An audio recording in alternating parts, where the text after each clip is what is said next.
तर दिल्लीच्या जंतर मंतरवर 20 दिवसांपासून उपोषण करणारे सोनम वांगचुक यांना दिल्ली पोलिसांनी आंदोलन स्थळावरून उचलून नेलं। सकाळी साध्या वेशातले दिल्ली पोलिसांचं पथक घटनास्थळी दाखल झालं। पांढऱ्या चादरीचं कडं करत पोलिसांनी अत्यंत वेगाने वांगचुक यांना बाहेर काढत गाडीत बसवलं। नेमकं काय सुरू आहे याचा अंदाज यायलाच वेळ लागला, त्यामुळे घटनास्थळी मोठा तणाव पाहायला मिळाला। यानंतर वांगचुक यांना सफदरजंग रुग्णालयात दाखल करण्यात आलं। इथे त्यांच्या चाचण्याही करण्यात आल्या। वांगचुक यांना डिहायड्रेशन झालं आणि पोटॅशियमची कमतरता निर्माण झाली। तर वांगचुक यांची तब्येत खालावल्यानं हायकोर्ट आणि डॉक्टरांच्या सल्ल्यानुसार त्यांना रुग्णालयात शिफ्ट केल्याचं स्पष्टीकरण दिल्ली पोलिसांनी दिलेलं आहे। त्यामुळे सत्तेच्या केंद्रस्थानी सुरू असलेल्या आंदोलनस्थळी फिरकण्याची इच्छा एकाही सरकारच्या प्रतिनिधीला झाली नाही। त्यामुळे पोलिसांची कारवाई म्हणजे दडपशाही आहे असा आरोप सर्व स्तरातून होतो। ऑनरेबल हाईकोर्ट के आदेशानुसार और हेल्थ कंडीशंस और मेडिकल एडवाइस के अनुसार श्री सोनम वांगचुक जी को यहाँ से अप्रोप्रिएट गवर्नमेंट हॉस्पिटल जो मच नीडेड मेडिकल इंटरवेंशन है उसके लिए ले जाया गया है और अंडर मेडिकल सुपरविजन।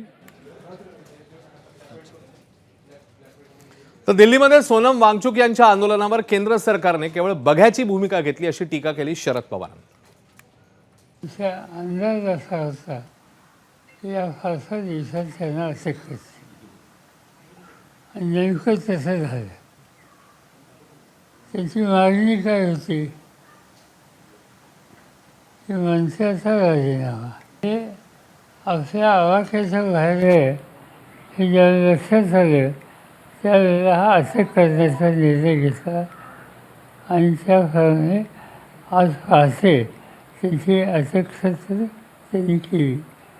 बघूया, त्यांनी अटक जरी केली तरी हे आंदोलन चालू आहे।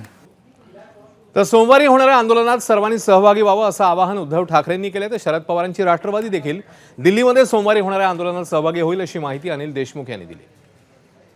अनेकांनी मला विचारलं तुम्ही दिल्लीला जाणार का? जरूर जाईन, पण नुसता कोरड्या शब्दांनी त्यांचं मी समाधान करायला जाणार नाही। पहिले इकडे मी आंदोलन करेन, पहिली त्यांना इकडे पाठिंबा रस्ता उतरून दाखवेन आणि मग मी त्यांना भेटायला जाईन। आज या चॅनलच्या माध्यमातून मी सर्व पक्षाच्या सर्व भाषिकांना आवाहन म्हणजे विनंती करतोय की हा जो लढा आहे, जसा हिंदुत्वाचा मंदिर चोराविरुद्ध ढोंगी हिंदू विरुद्ध आहे, तसा उद्याचा लढा आपल्या देशाच्या भविष्य असलेल्या युवकांसाठीचा लढा आहे। या ठिकाणी 20 तारखेला प्रत्येक राज्यातनं मोठ्या प्रमाणात या विद्यार्थी या ठिकाणी येतील। अनेक स्तरावरचे लोक या ठिकाणी येतील आणि हे आंदोलन यशस्वी 100% होईल। तर सोनम वांगचुक यांना दिल्ली पोलिसांनी उचलल्यानंतर जंतर मंतरवर आमरण उपोषणाला बसलेल्या कॉक्रोच जनता पार्टीचे संस्थापक अभिजित दिपकेंवर एका महिलेने शाई फेकली। गुंड पाठवून आपलं आंदोलन दडपण्याचा प्रयत्न झालाय असा आरोप दिपकेंनी केलाय। यानंतर जमावाने महिलेला पकडलं, यामुळे घटनास्थळी मोठा गोंधळ उडाला।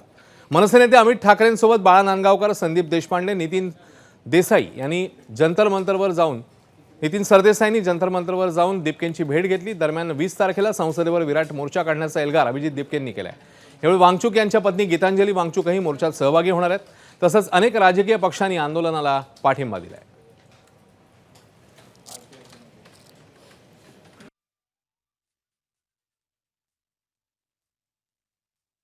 आम्ही पण जाणार त्याच्यासोबत, आम्ही पण बसणार ना उपोषणाला। त्याचे काही घरातलं कोणी नाहीये ना, चला बाबा त्याच्या घरातले त्याचे भाऊ बहीण चुलते कोणी असते, त्यांचे लेकर असते तर आम्ही म्हटलं असतं नाही बाबा याचंही कोणी, त्याचं कोणीच नाहीये ना। एक तर त्याचं लग्न पण नाही झालेलं, चला त्याचा परिवार काही असेल म्हणून आता आई वडील म्हणून आम्हाला तर उपोषणाला बसणं भागच आहे त्याच्या मागे। वडील म्हणल्यावर कोणाला तर मुलाची चिंता वाटणारच आहे, पण मला जशी वडील म्हणून एक माझ्या मुलाची चिंता वाटते की तसं जो गादीवर बसलेला माणूस, जो जिम्मेदार व्यक्ती आहे नरेंद्र मोदी, यांना थोडी मी अशी हे करतो की त्याला देवाने सद्बुद्धी द्यावा। जे देशातले एवढे पूर्ण देशामध्ये विद्यार्थी ठिकठिकाणी उपोषणाला बसत आहेत, म्हणजे ते काय कोणाच्या मरणाची वाट पाहत आहेत का? किती जणांनी जीव द्यावा यांच्यासाठी? त्या विद्यार्थ्यांचं बोलणं त्यांनी ऐकून घ्यावं। आता आम्ही पण उपोषणाला बसणार आहे, तिथे जाऊ। तुम्ही दोघे पण? हो, आम्ही दोघे पण जाणार आहे।